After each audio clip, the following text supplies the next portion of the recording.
एक कहावत है कि लड़े तो जीते नाम सरदार का और हारे तो सारा गुना भी सरदार का। शायद बीसीसीआई इस बात पर यकीन रखती है और यही वजह है कि गौतम गंभीर को अब इंडियन क्रिकेट का नया सरदार बना दिया गया। सरदार इस लिहाज से क्योंकि गंभीर ने बीसीसीआई के सामने जो जो मांग रखी थी, ऐसा लगता है कि बीसीसीआई ने हर मांग मान ली। बीसीसीआई से गौतम गंभीर ने कहा कि मुझे पहली सीरीज में रोहित शर्मा, विराट कोहली चाहिए। उनको रेस्ट दिया गया था, वापस बुला लिया गया। उन्होंने कहा कि केएल राहुल को हटा दो, शुभमन गिल को वाइस कैप्टन बना दो, बना दिया। उन्होंने कहा कि हार्दिक पांड्या नहीं चाहिए मुझे टी20 में वाइस कैप्टन के तौर पर या कैप्टन के तौर पर, अपने को सूर्या मांगता है। उन्होंने कहा ले लो भाई, सूर्य कुमार यादव तुम्हारा। अब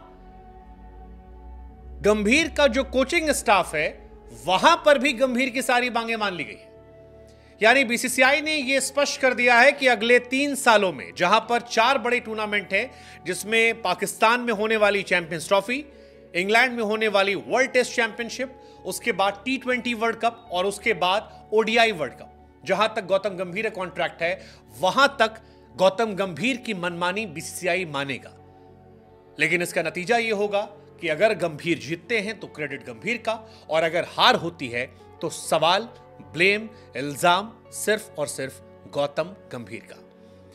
गौतम गंभीर को बीसीसीआई ने सब कुछ दे दिया, कोचिंग स्टाफ, उनके पसंद का कैप्टन, उनके हिसाब की टीम, केकेआर के वो सभी खिलाड़ी जो गंभीर को चाहिए थे। सक्सेस और फेलियर अब गौतम गंभीर की जिम्मेदारी है। आज एक बड़ी खबर आई कि गौतम गंभीर ने जो सपोर्ट स्टाफ में जिन खिलाड़ियों के नाम दिए थे और जिनके नाम के रिजेक्ट होने की बातें चल रही थी, वो नाम एक्सेप्ट कर लिए गए हैं रिजेक्ट होने की जगह। अगर यह खबर सच है तो बीसीसीआई में गौतम गंभीर कोच रहेंगे।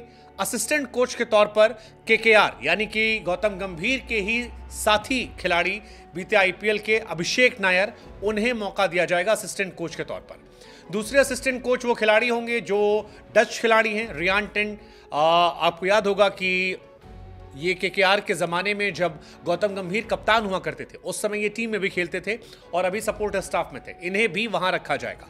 फील्डिंग कोच के तौर पर टी दिलीप कंटिन्यू करेंगे और बॉलिंग कोच के तौर पर गौतम गंभीर के ही पुराने साथी केकेआर के साउथ अफ्रीका के महान गेंदबाज मॉर्ने मॉर्कल, जो गौतम गंभीर के साथ लखनऊ की टीम, लखनऊ सुपर जायंट में भी गेंदबाजी कोच की भूमिका निभा रहे थे, वो यहां पर आएंगे। यानी कुल मिलाकर गौतम गंभीर की सारी डिमांड जो है वो मान ली गई है और अब इस डिमांड के बाद गौतम गंभीर एरा की शुरुआत हो रही है। बीसीसीआई एक तरीके से यह भी मैसेज दे रही है कि गौतम गंभीर अब एक पावरफुल शख्स होंगे। ये वो दौर नहीं होगा जहां पर कोच की मनमानी नहीं चलेगी, कप्तान ज्यादा पावरफुल होगा। हो सकता है वनडे क्रिकेट टीम में शायद रोहित शर्मा जब तक है तब तक पावर रहे, लेकिन रोहित शर्मा के एरा के बाद आप ये मानकर चलिए कि गौतम गंभीर के एरा के दौर में गंभीर बहुत पावरफुल रहने वाला है। ऐसे में अगर कोई खिलाड़ी टीम में है या कोई खिलाड़ी नहीं है, दोनों केस में आप उसके लिए सवाल गौतम गंभीर से कर सकते हैं। शायद यही वजह है कि ऋतुराज गायकवाड़ और संजू सैमसन को लेकर फिलहाल गंभीर पर कई सारे सवाल भी खड़े कर रहे हैं फैंस की।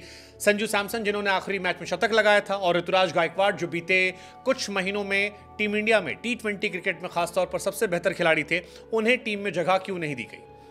ये सवाल इसलिए भी महत्वपूर्ण है क्योंकि गंभीर एक जमाने में संजू सैमसन को लेकर खासतौर पर वकालत किया करते थे। वो अक्सर कहते थे कि अब उसे मौका मिलना चाहिए, वो एक ज़बरदस्त खिलाड़ी है। लेकिन जब गौतम गंभीर को जिम्मेदारियां मिली तो उन्होंने अपने आप को संजू सैमसन से दूर रखा। कई लोगों का मानना है कि अभी गंभीर ने सिलेक्शन में पूरी भूमिका नहीं निभाई है। आगे आने वाले समय में, आगे आने वाली सीरीज में आपको गंभीर इफेक्ट जो है वो टीम इंडिया में नजर आएगा। लेकिन गौतम गंभीर जिन्होंने 2007 का वर्ल्ड कप जिताया था, 2011 का वर्ल्ड कप जिताया था, 2012-2014 में आईपीएल की ट्रॉफी जीती थी और 2024 में मेंटोर के तौर पर पहली बार केकेआर में जब वो गए तब केकेआर ने भी ट्रॉफी जीती थी। अब टीम इंडिया का भविष्य उनके हवाले है। यहां से जो चीजें बेहतर, उसके लिए आप गंभीर को क्रेडिट दीजिए और जहां पर सवाल, वो आप गंभीर पर सवाल कीजिए।